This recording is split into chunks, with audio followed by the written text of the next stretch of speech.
Hey guys, welcome back.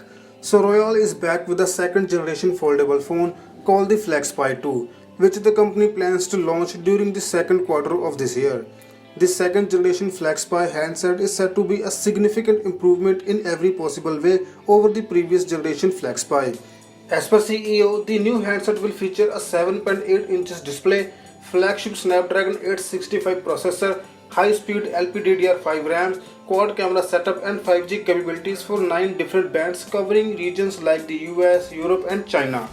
To make the FlexPi 2 more stronger, the company has upgraded the spine with new components. And the best part is, it doesn't contain a gap alongside the spine, which was a much needed design change. This should also help prevent dust and crumbs from getting into the device. Additionally, the hinge is a proprietary 3S hinge which is wear-proof and mechanically robust. It's called the Super Seamless and Stepless hinge and comes with an overall thinner and lighter design with aircraft grade materials used in some parts. There's another big upgrade in the display. Royal is calling its new screen tech third generation Cicada Wing. Yes, that's what they are calling it. The technology offers 50% increase in brightness and delivers enhanced performance, including high contrast, wide color gamut and a fast response time. It comes with a 7.8 inches display with an aspect ratio of 4:3. The company also claims the panel also provides enhanced viewing angles and will provide the smoothest folding experience in the industry, even after more than 2 lakh bends.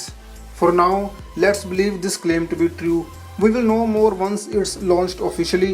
The original FlexPi wasn't exactly impressive, but hopefully with the FlexPi 2, most of the issues have been solved.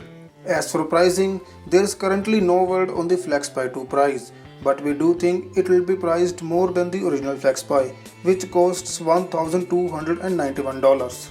So that's what we know about the FlexPi 2. For more information, subscribe to my channel. Thanks for watching. See you in the next one. Peace out.